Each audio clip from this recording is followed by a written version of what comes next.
Inshuti bakunzi bakristo mwese bavandimwe mudukurikira kuri YouTube channel Paroisse Saint Vincent Paul Gikondo, aho muri hose turabasuhuje tubifuriza amahoro n'imigisha bituruka ku Mana. Twabifuriza kandi kuzasoza umwaka neza, umwaka wa 2024 no kuzatangira umwaka mushya, umwaka wa 2025 mu mahoro no mu mahirwe menshi, muzawuronkemo ibyo mwifuza byose. Tuboniyeho kandi kwifuriza Noheli nziza, Noheli y'amahoro, Noheli n'ibyishimo mu miryango yanyu yose, cyane cyane mwebwe mwabanye natwe mu rugendo tumazemo umwaka kuri YouTube channel ya Paroisse Saint Vincent Paul Gikondo. Muri kumwe na Joseph Umukiza. Tariki ya 8 Ukuboza buri mwaka Kiliziya Gatolika yizihiza umunsi mukuru w'ubutasamwe icyaha bwa Bikira Mariya. Uyu mwaka uwo munsi wahuriranye n'umunsi w'icyumweru ushyirwa bukeye kuwa mbere tariki ya 9 Ukuboza. Ubutasamwe icyaha bwa Bikira Mariya ni ihame ry'ukwemera Kiliziya Gatolika yigisha kandi ikomeyeho, kuko yemeza ko Bikira Mariya yasamwe mu nda ya nyina adafite icyaha cy'inkomoko, nk'uko abantu bose bavukana ubwandu bw'icyaha cy'inkomoko bagisama. Iryo hame ryemejwe na Papa Pio wa 9 mu nyandiko yise Ineffabilis Deus, yatangajemo iryo hame hari ku itariki ya 8 z'ukwa 12 1854. Yagize ati: dutangaje ku mugaragaro ko inyigisho ivuga ku muhire Bikira Mariya agisamwa yahunzwe inema itagereranywa y'Imana ishobora byose, abikesheje ingabire y'ikirenga y'ubucunguzi bwa Yezu Kristu, umukiza w'abantu. Bikira Mariya akaba yarinzwe ubwandu bwose bw'icyaha cy'inkomoko. Iyo nyigisho rero twayihishuriwe n'Imana, kandi kuri iyo mpamvu igomba kwemerwa n'abakristo bose ku buryo budashidikanywaho kandi buzahoraho. Kuva icyo gihe kugeza uyu munsi,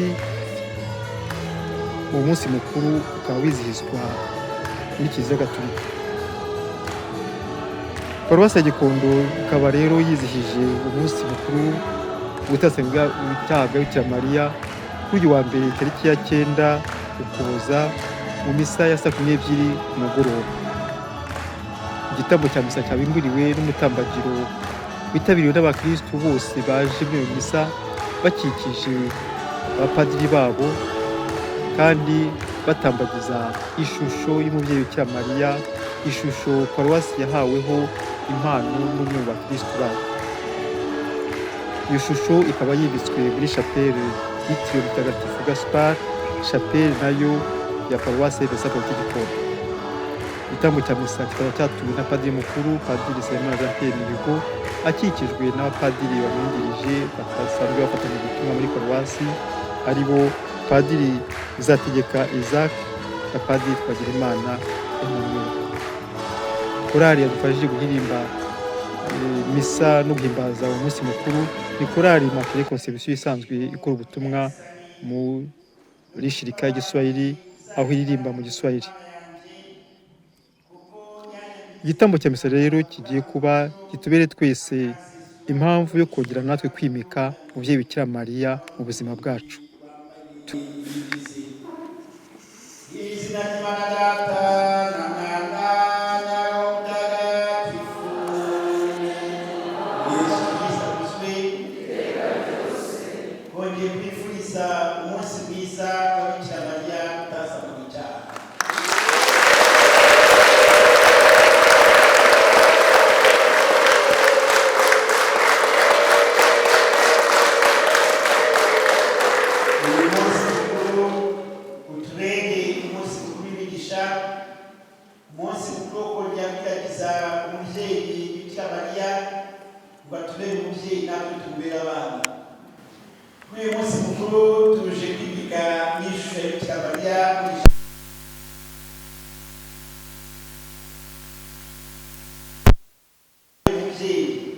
Abasinjira muri chapelle bose azaba yitwa ijoro ry'itagatifu, amasengesho yose tuzajya tuvuga azajya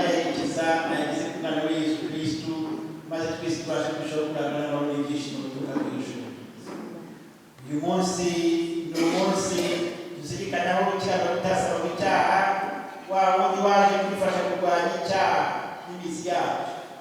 Iyo twimika Bikira Mariya muri shapeli, ni uko dushaka no kumwimika mu mitima yacu, dushaka no kumwimika mu buzima bwacu, ngo atubere umubyeyi natwe tubere abana. uyu munsi rero tubasabira abantu biyambaza by'umwihariko Bikira Mariya utasaba mu cyaha, bifurije umunsi mwiza. Ikorali rya Bikira Mariya utasaba mu cyaha ya Immaculée Conception nimufashe kubasha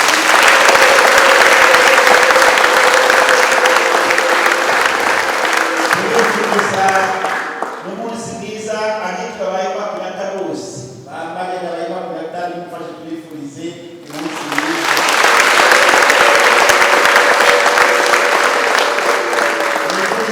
umunsi mwiza imiryango remezo, impuzamiryango remezo, amaparuwasi, ababikira biyambaza Bikira Mariya utasaba mu cyaha mu buryo bw'umwihariko no kubifuriza umunsi mwiza.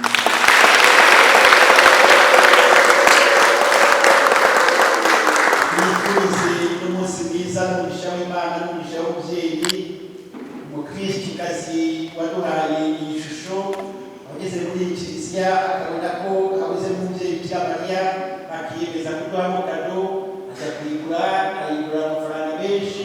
none uyu munsi yifuje ko tuyimika kandi tutavuze n'izina rye, nawe tumushimire tuwamukiriye.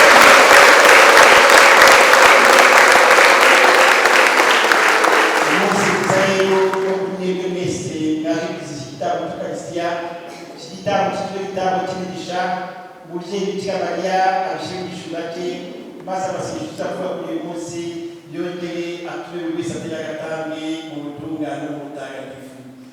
Iyi misa yasabwe na Janine Ndayirorere, arasabira Kristina Nzeyimana, Sylvestre Kirombo, Berthe Kirombo, Femina Kirombo na Anselme Sinarinzi bitavye Imana.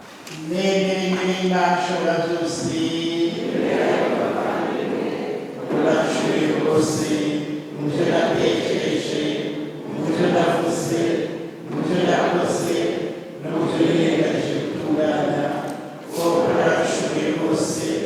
Nicyo gituma nikinga Mariya mutagatifu kitiga n'abamarayika bose n'abatagatifu bose namwe bavandimwe umusabe kuri Nyagasani Imana yacu.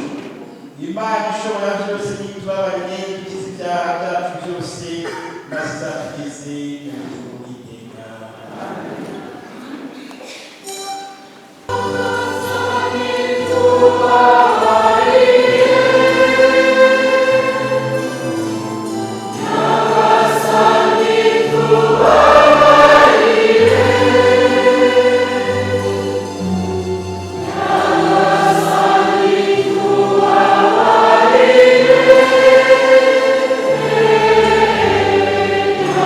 Nyagasani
rero bikira mariya asabwa atarangwa y'icyaha turakwinginze ubwo wamurinze ubwami bwose ugiriye urupfu rw'umwana wawe rwagombaga kuzakiza abantu bose gira amasengesho y'uwo mubyeyi maze natwe uduhe kugeraho tutarangwa y'icyaha kandi isengesho tugiye kugutura gikomeze kutwongerera inema n'imigisha iduturukaho kubwa Yesu Kristo umwana wawe n'umwami wacu Imana mubana mugatekana mu muryango mutagatifu uko ibihe biba bisimburana iteka.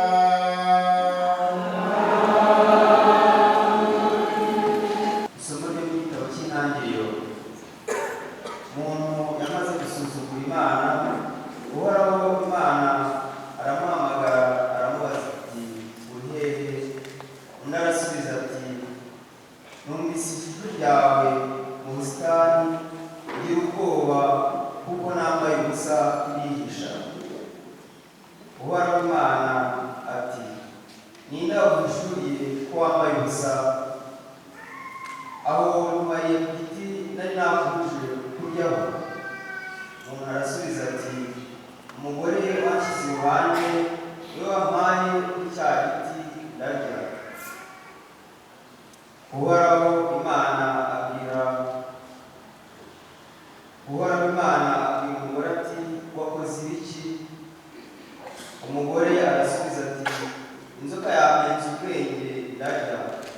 Uhoraho Imana abwira inzoka ati kuko wakoze ibyo ubaye ruvumwa mu nyamaswa zose z'agasozi uzakururira hasi maze urye umukungugu iminsi yose y'ukubaho kwawe. Nshyize inzigo hagati yawe n'umugore, hagati y'urubyaro rwawe n'urubyaro rwe, ruzakujanjagura umutwe nawe urukomeretse ku gatsinsino. Nuko umuntu yita izina umugore we amwita Eva kuko ari we wabaye nyina w'abazima bose. Iryo ijambo ry'Imana.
Yasingiza Imana se umwami wacu Yesu Kristo iyo yadushakajemo imigisha y'amoko yose ituruka kuri roho mu ijuru bwa Kristo. Nguko uko yadutoreye muri we nyine mbere y'ihangwa ry'ibiriho byose kugira ngo tuzayibone imbere mu rukundo turi intungane n'abaziranenge. Igena icyo mbere y'igihe ko tuzayibera abana yigiyemo tubikesheje Yesu Kristo. Uko niko yabyishakiye ku buntu bwayo kugira ngo izabone isingirizwa ingabire yaduhereye ku buntu mu mwana wayo w'inkoramutima. Niwe kandi twatorewemo tugenwa mbere y'igihe ku buryo buhuye n'umugambi uwugenga byose kugira ngo twebwe abashyize amizero muri Kristo tubonere no gusingiza ikuzo ryayo. Iryo ni ijambo ry'Imana.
Muri icyo gihe marayika Gaburiyeli atumwa n'Imana mu mujyi wo mu Galilaya witwa Nazareti ku mukobwa w'isugi wari wasabwe n'umusore witwa Yosefu wo mu muryango wa Dawudi. Uwo mukobwa yitwaga Mariya. Marayika aza iwabo aramubwira ati ndakuramutsa mutoni w'Imana, Nyagasani ari kumwe nawe. Yumvise ayo magambo arikanga yibaza icyo iyo ndamutso ivuga. Marayika aramubwira ati wigira ubwoba Mariya, kuko wagize ubutoni ku Mana. Dore ugiye gusabira ukazabyara umuhungu, maze ukazamwita izina rya Yesu. Azaba umuntu ukomeye kandi bazamwita mwene nyir'ijuru. Nyagasani Imana azamwegurira ingoma ya se Dawudi, azategeka umuryango wa Yakobo ubuziraherezo, ingoma ye ntizashira. Nuko Mariya abwira marayika ati ibyo bizashoboka bite kandi nta mugabo ufite? Marayika aramusubiza ati Roho Mutagatifu azakumanukiraho, maze ububasha bwa nyir'ijuru bukubundikire mu gicucu cye. Ndetse ugiye kuvuka azaba intungane kandi azitwa umwana w'Imana. Dore Elizabeti mwene wanyu nawe yasabiye mu zabukuru. Uku kwezi ni ukwa gatandatu kandi ubundi yitwaga ingumba. Koko nta kinanira Imana. Mariya aravuga ati ndi umuja wa Nyagasani, byose bimbeho nk'uko ubivuze. Nuko marayika amusigaho aragenda. Iyo ivanjiri ntagatifu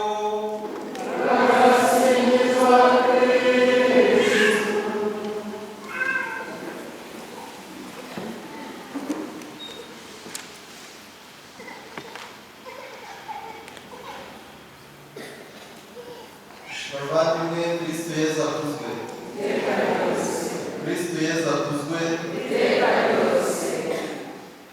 Turashimira Imana iduhaye uyu munsi mwiza, uyu munsi twibukaho umubyeyi yadusangijemo ubuntu bwayo kugira ngo uwo mubyeyi atubere natwe iwacu. Ndagira ngo dutangire duha Imana amashyi, ikagarura mu rugo abajyanywe bunyago maze igatanga ibyishimo. Yesu akuzwe. Muri uyu munsi turashimira Imana ko uwari waragiye mu manga y'icyaha yazahuwe. Twumvise mu isomo rya mbere aho twazirikanye igicumuro cy'ababyeyi ba mbere, aho Nyagasani yari yarijeje, yari yaragabiye ububasha ndetse n'icyubahiro ababyeyi bacu, ariko bagahitamo gutera Imana umugongo. Mu isomo rya mbere turazirikanamo ububi, ubwandu, maze andi masomo matagatifu tubonemo ubwiza, ubwiza ubuziranenge, ari nawo munsi mukuru turifiziza kuri uyu munsi. Yesu akuzwe. Iyo tuzirikana gutasana mu cyaha cy'umubyeyi Bikira Mariya, tuba tuzirikana ko habayeho umubyeyi wa mbere Eva uvanye mu gitaka, wacumuye, wagomeye Imana, agatera Imana umugongo, maze agahitamo kwiyobora aho kugendera mu buntu bw'Imana. Uwo Eva wumviye Sekibi, wumviye inzoka aho kumvira Imana, akumvira ikiremwa aho kumvira Umuremyi. Turamubona ari wa wundi umugabo we Adamu yari yiyamiriye, dore noneho igufwa yo mu magufwa yanjye, dore umubiri wo mu mubiri wanjye. Yesu akuzwe. Turavyibuka neza mu gitabo cy'Intangiriro nyine twazirikanye isomo ryo mu mutwe wa gatatu. Umutwe wa kabiri niho tubisanga, aho tubona Adamu yiyamiriye, Adamu ashimishijwe n'uko abonye umufasha. Yesu akuzwe.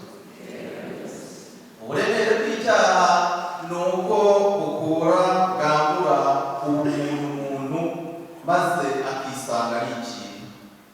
Adamu wiyamiraga arasubiza avuga ngo umugore wansize iruhande. Yesu akuzwe. Ka kagufwa wa mubiri bihindutse ikintu. Ni nk'uko wavuga ngo iyi ntebe wanteretse iruhande niyo yampaye imbuto ndarya. Yesu akuzwe. Icyaha ni icyo. Icyaha mu by'ukuri gihindura indoro yacu.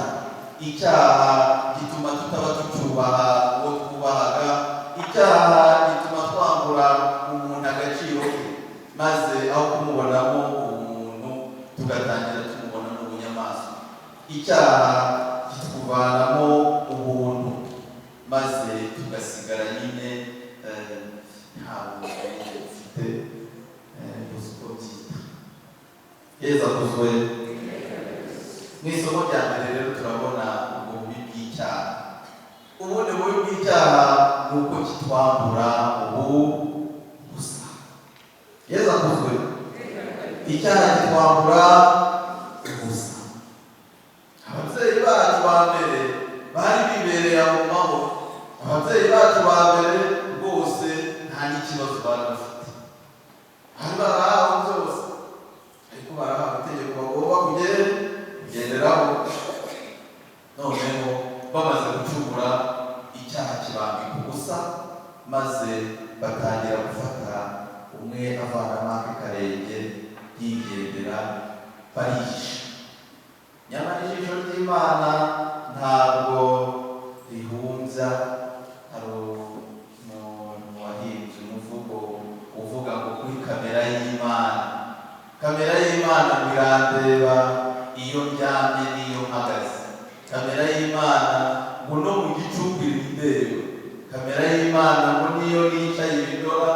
Kamera y'Imana ngo ntihumbya. Yesu akuzwe. Imana mu rukundo rwayo ije kureba ikirema cyayo isanze cyatangiye kwihisha. Yewe byagenze gute? Nyine twasanze twambaye ubusa turihisha, twumvise utangiye gusa. Icyaha kidutera n'ubwoba tugatangira guhunga. Umunyarwanda we yabivuze neza, umunyabyaha ahunga ntawe umwe ntawe umwibutseho, ntawe umwirukana. Yesu akuzwe. Icyaha bavandimwe kiragatsindwa. Icyaha nk'uko Pawulo mutagatifu abitubwira ni ikibi kigomba kudushisha, maze tukagihunga tukakigendera kure. Kiliziya rero Kristu mu buntu bwe adutungisha amasakaramentu matagatifu. Sakaramentu rya penetesiya by'umwihariko iyo twagomeye Nyagasani yongera kuduhindura bashya, tukikubita imbere ye ati Nyagasani, twaragomye twaguteye umugongo, ariko twiyemeje kongera kugendana nawe, tugafata icyemezo nk'uko mutagatifu Agustina abitubwira. Kuva mu cyaha, ndetse na mutagatifu Karoli wa Boromeo agakomeza bivuga ko kuva mu cyaha, kuva ababyeyi bacu bakomeretswa na kiriya cyaha cy'inkomoko, kuva mu cyaha biri mu bigize kamere muntu, biri muri izo ntege nke za muntu. Ngo kuva mu cyaha rero ngo bibaho, birashoboka. Mutagatifu Agustina agakomeza wariko kuguma muri cyo ni ugushitana. Yesu akuzwe. Kuguma mu cyaha ubu ni ugushitana. Demeurer dans l'erreur, dans le péché, c'est diabolique. Ni ugushitani dutera Imana umugongo burundu. Karoli wa Boromeo rero akatwereka ko tugomba kuba abafata ibyemezo bya kigabo. Ngo kuva mu cyaha birashoboka, ariko kukivamo no gufata icyemezo cya kigabo, maze tukagendera kuri ya mvugo y'Umunyarwanda ngo guhitamo ni ukuzinukwa, kandi hitamo imara ipfa. Duhitemo rero inzira Nyagasani yaduhitiyemo, inzira yo gutunganira Imana nk'uko twabizirikanye mu masomo matagatifu yakurikiye bya kabiri ndetse n'ivanjiri. Mu by'ukuri umubyeyi Bikira Mariya turi kwizihiza uyu munsi ni umuziranenge, ni umutoni kuko Marayika Gaburiyeli abivuga, aramusuhuza amwita umutoni w'Imana. Kandi koko nibyo, Bikira Mariya ni umutoni w'Imana kuko yarizwe kuva mu ivuka rye, kuva mu isama rye, maze arokorwa n'urupfu rw'uwo yari kuzabyara. Niyo mpamvu turi kwizihiza nyine ikintu kitwiyobera. Yesu akuzwe. Ibyo mvuze ndahamya ko utabyumvise. Nanjye bivuze simbizi. Yarokowe n'uwo yari agiye kuzabyara. Yesu akuzwe. Ntabwo iyobera ibyubakiye.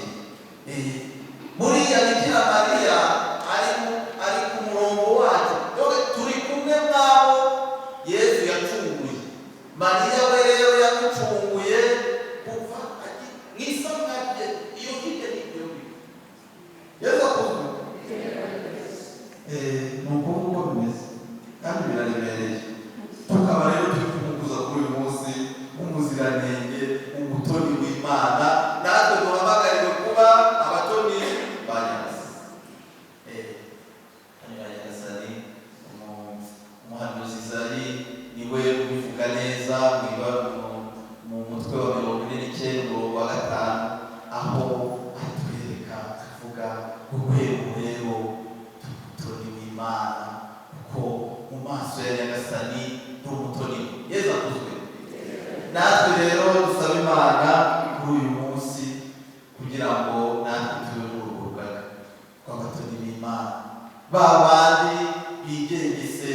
maze bakirinda icyaha ikibi kikabashisha maze bakizirika ku cyiza. Ngabo abo Nyagasani yifuza ko natwe twabaho, maze natwe tugasubira muri aya magambo kenshi: ndumuje abanyagasani byose bimbeho nk'uko Yesu avuze.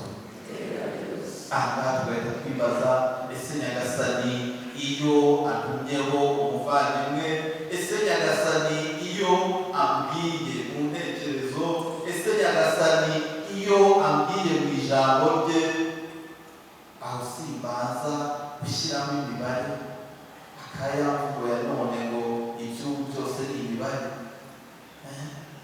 Nyagasani ijambo ryawe yego byari biryoheye amatwi, ariko ndumva umusore sinambaye igitwa, sinambaye ikigoryi bikoze. Ndumuje Nyagasani umubyeyi Bikira Mariya yabyemeye atitaye ko Nyagasani yivanze muri misiyo yari arimo, muri poroje yari arimo yo kubakana na Yosefu, ahubwo ahita iyo nyir'umurika yaje ngo gutega kabo n'akagana nuko Bikira Mariya yabigenje, maze yemera gushaka kw'Imana.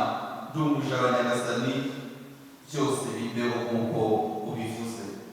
Tumwigireho uyu munsi kwemera ugushaka kw'Imana, kwemera ugushaka kw'Imana, ingabire yo koroshya iyibukiro rya mbere nayo kwishima, ingabire yo koroshya. Tuyisabe Nyagasani kuri uyu munsi tubinyujije ku mubyeyi wacu Bikira Mariya, kandi arayiduha kuko iyo tumusatse ikintu kijyanye no gushaka kwe arabiduha byanze bikunze. Tumwindige rero muri iyi tabo y'Ukaristiya kugira ngo tumwemerere, kuko winjiye mu by'Imana biroroha cyane.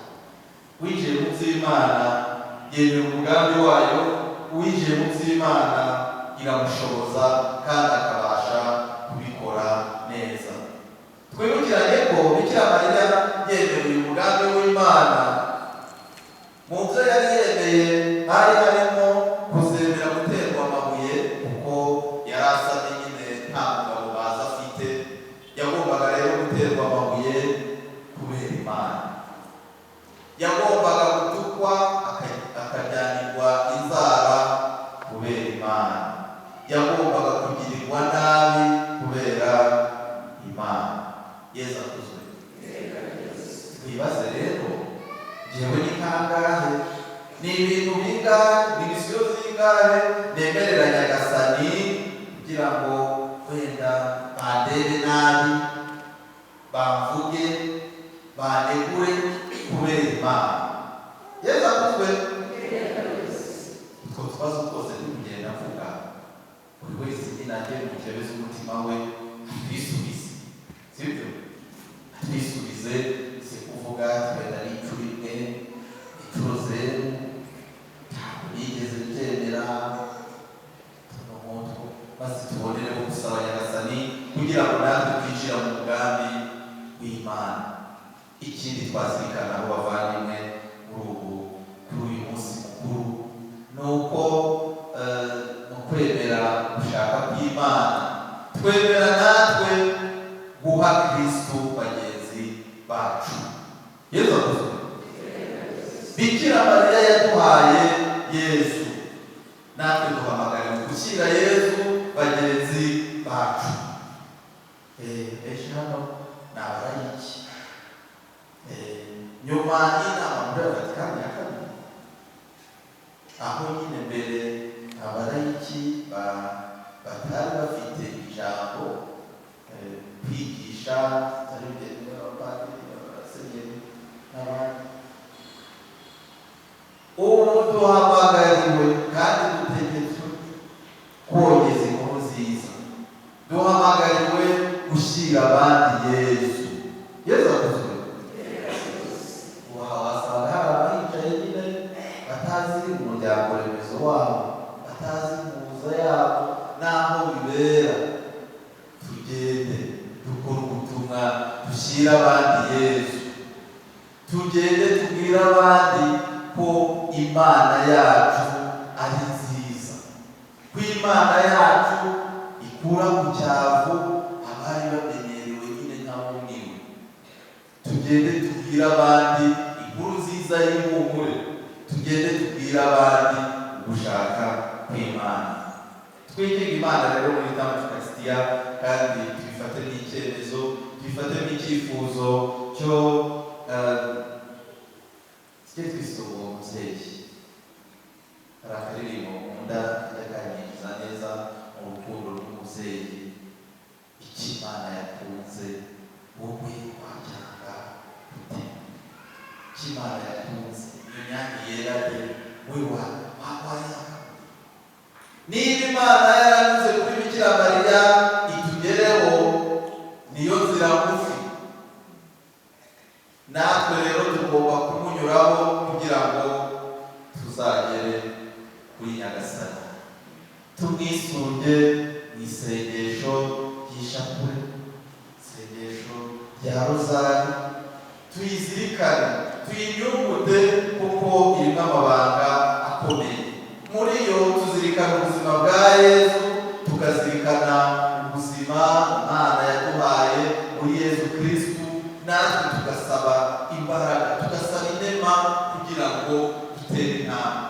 Inema yo koroshya, inema y'urukundo, inema yo kutarangazwa n'iby'isi, inema yo kumvira abadutegeka, inema yo kutigaya natwe twabwira abandi kandi twarahawe ubumwe, inema yo gukomera ku masezerano yacu y'abatisi, inema yo kutabona ihemu, inema yo kugarukira Imana, inema yo kurangagira uwo Yesu waje kwigira umuntu, inema kandi yo kumuhabwa neza, inema yo kwanga icyaha, inema yo kutararikira ingeso mbi, inema yo kudacika intege n'ibyo duhura nabyo ngo biduce intege, dutere Imana umugongo. Dusaba inema yo kwemera icyo Imana idutegeka, gukunda uwo mubyeyi ndetse na Yesu Kristu yaduhaye. Dusaba inema yo guharanira kuba abaziranenge, dusaba inema yo kugira inyota yo kuzabana na Yesu mu bwami bw'ijuru, dusaba inema yo gukomera mu by'Imana, inema yo gupfa neza. Hari abumva gupfa bakagira ubwoba, nyamara tuzapfa. Inema yo kwizera kwizera uwo mubyeyi ko tuvuganira, kuko twamuhereye wakomeye ku musaraba.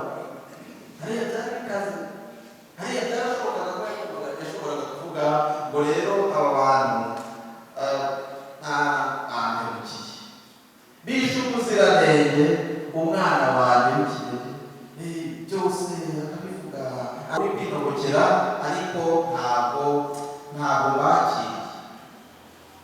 Yesu akuzwe, yaremeye, yemera kujyana na Yohani we kugira ngo yemere guhozwa urupfu rw'umwana we, aratwakira dutyo maze atugira abana be.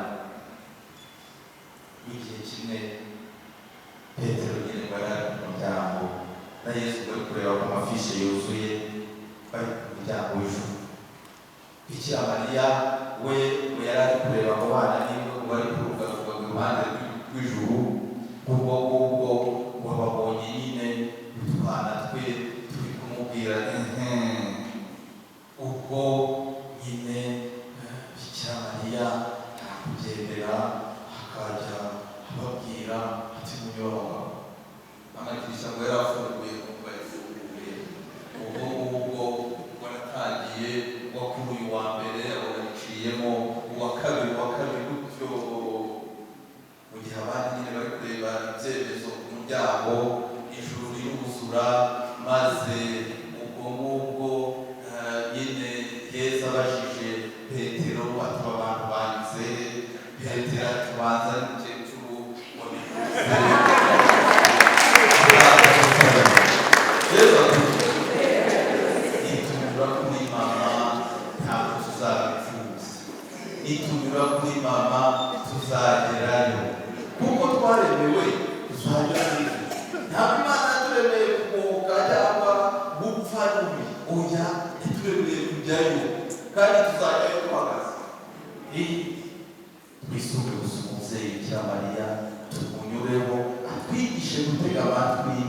yesu gutega amatwi imana maze tuyumvire ibindi bizamakira. Tuyinginge rero muri igitambo cy'ukaristiya. Turagushimiye Nyagasani kutwambika igihe twiyambitse ubusa ducumura. Turagushimiye kubitwereka mu bimenyetso byinshi. Nyagasani, tugushimiye ubuntu bw'uyu munsi duhaye bwo kuzirikana ku buziranenge bwawe wasangije umuhire Mariya. Turagushimiye Nyagasani kuko ingabire ze ari igisagirane mu buzima bwacu. Iyo tumunyuzeho turaruhuka, iyo tumunyuzeho turakomera, iyo tumunyuzeho icyizere kirubakika. Nyagasani, mu buvugizi bw'uwo mubyeyi, ngwino uduhe imbaraga kugira ngo tubashe gukomera, tubashe kumutega amatwi tukumve kandi tukumvire, tubashe kumutega amatwi maze dusange bagenzi bacu, tubamushyire tubakubwire. Nyagasani, mu buvugizi bw'umubyeyi Bikira Mariya, duhe inyota yo kuzabana nawe mu bwami bw'ijuru, duhe inyota yo kwifuza gutura ijuru, duhe inyota yo kwifuza kuzagera ku cyo watugeneye wo kubaho ugakeka iteka ryose. Amen.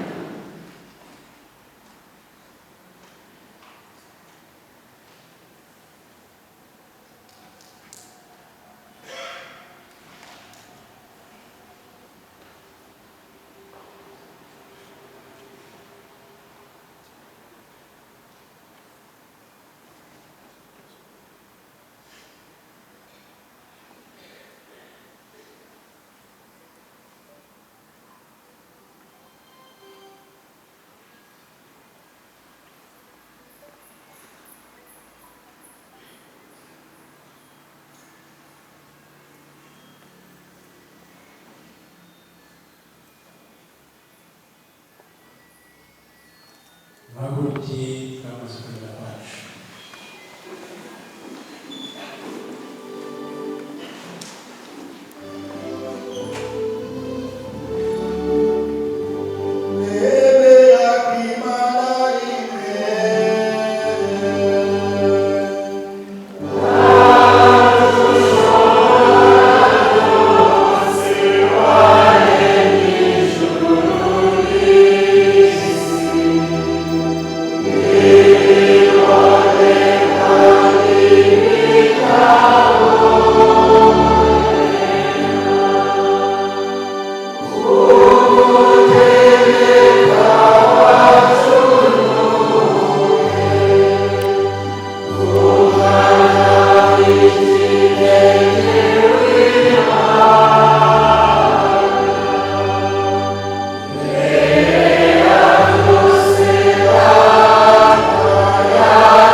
gushira twongere ingabire zawe mutagatifu ziturikire kandi zituyobore zidufashe kurushaho kwanga icyaha n'ikibi no kurushaho guharanira icyiza n'ubutungane maze ubuzima bwacu bumara gushira tuzatumirwa abayijuru hamwe n'umubyeyi bikira mariya tubisaba imana.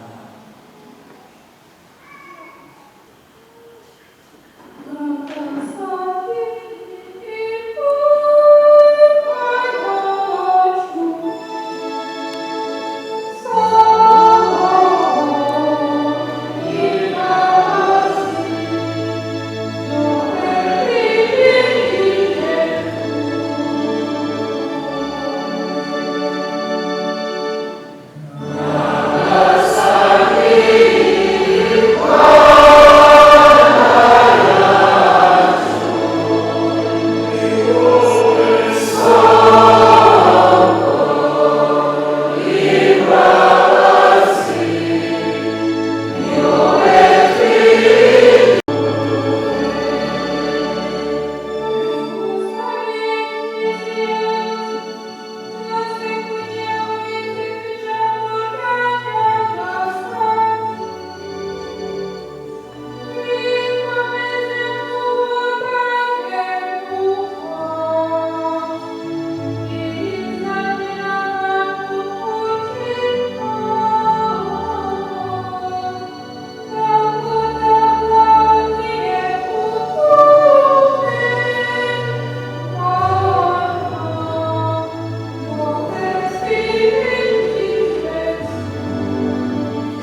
cyangwa umugisha w'umwihariko ashaka kwisabira. Ducecetse akanya gato buri wese atekereza n'Imana mu mutima we.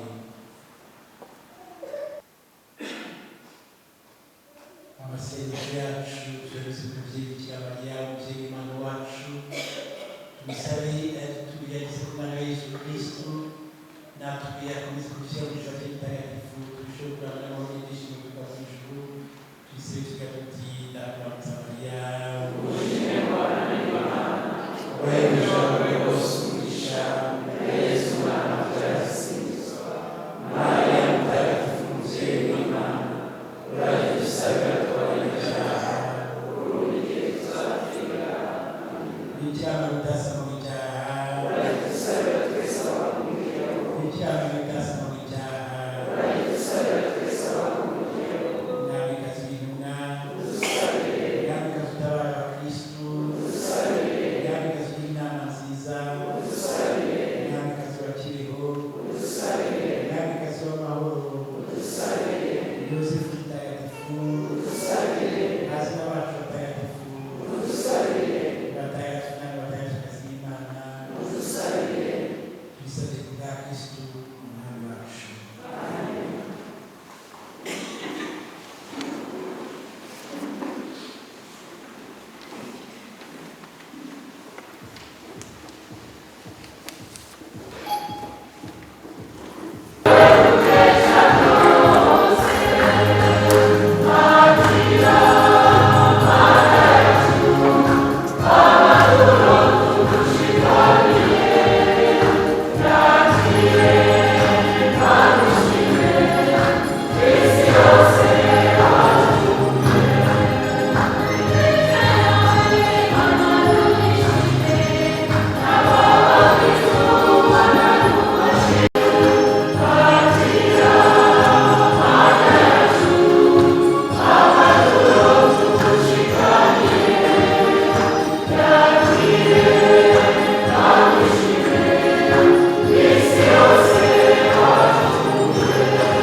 kuva kera kare wigombye umubyeyi mu bandi bose, umugeni yakubera umuryango wawe umuvugizi w'urongera ingabire, kandi akawubera n'urugero rw'ubutungane.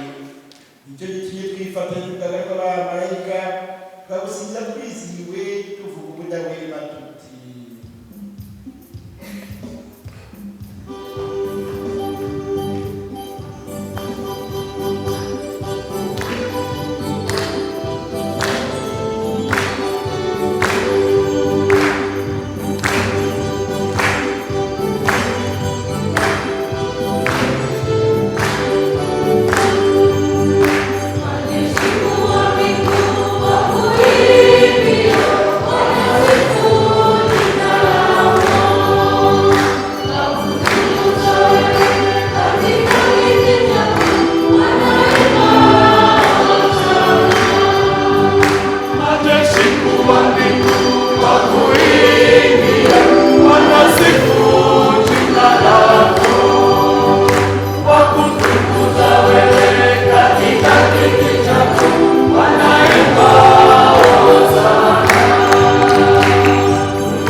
nk'uko yari amaze kubigenza barangije kurya afata inkongoro none arashimira nuko ayihereza abigishwa be avuga ati nimwakire maze mwo mwese iyi ngiyi koko ni inkongoro y'amaraso yanjye y'isezerano rishya kandi rizahora n'iteka agiye kunerwa mwebwe n'abandi bose kugira ngo mugirirwe imbabazi z'ibyaha ibi mujye mubikora mu rwibutso rwanjye.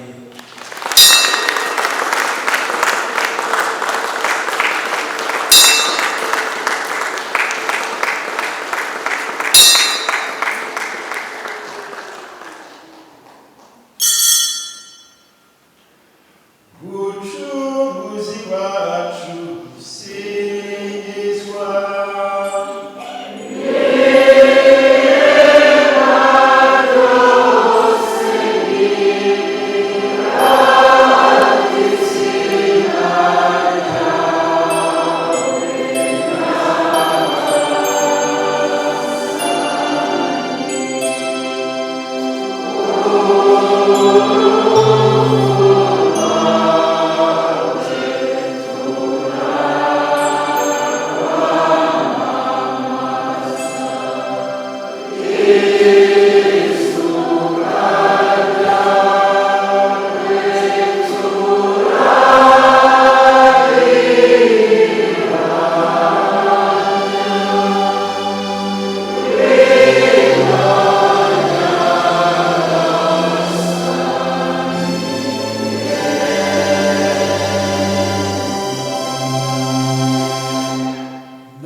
Nyagasani wibuke kiliziya yawe yongeye ku isi hose maze yihoye guhora ijya mbere mu rukundo hamwe na papa wacu Francisco na arikesikopi wacu none Karidinali Kambanda n'abatoye mu baritari bose.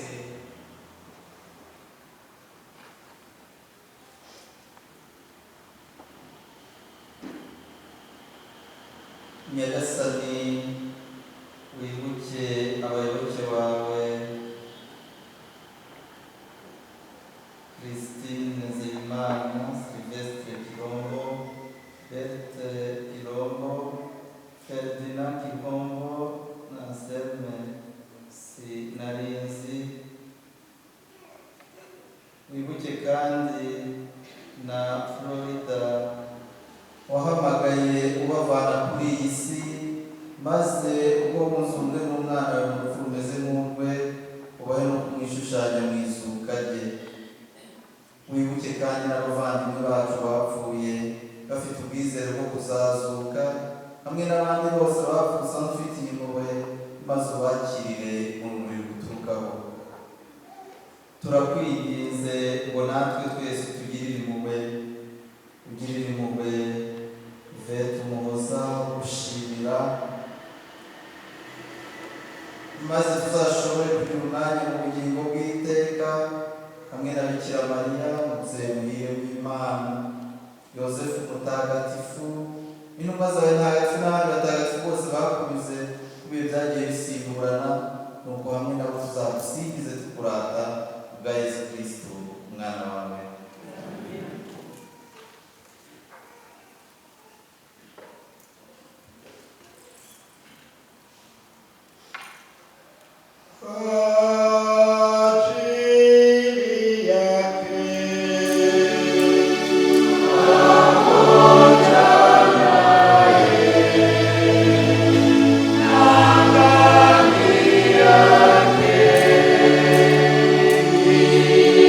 Yeah.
nk'uko twabibwirijwe n'umukiza akabitega kandi akabitwigisha batubwira ati icyo ari cyo cyose muzasaba data mu izina ryanjye muzagihabwa. Twongeye kumusaba kutugira ifunguro ryacu rya buri munsi iby'umubiri bya roho, tumusaba twongeye kukwemera ukwizera n'urukundo, aturinde se ikibi n'ibitego byose, tugira tuti amen.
Amen.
Nyagasani Mana yacu, igisakramenti gitagatifu tumaze guhabwa gituvure ibikomere twatewe na cya cyaha warinze Bikira Mariya ku buryo bw'umwihariko agasana ari ubuziranenge, bityo natwe isengesho tugutuye gikomeze kutwegereza ubwiza bwawe bwa Kristu umwami wacu.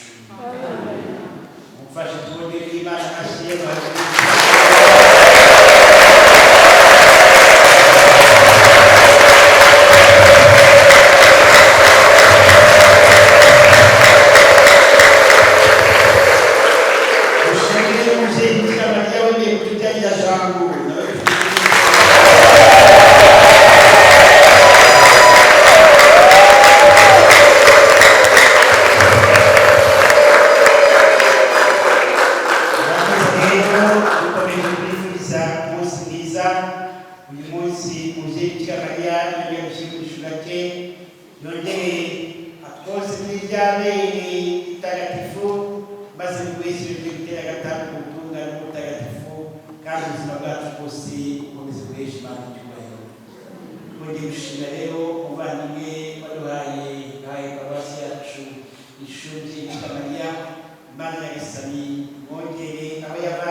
Maria Mutagatifu,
ibyaha by'abantu intama w'Imana mukiza ibyaha by'abantu umubyeyi mutagatifu w'Imana dusabira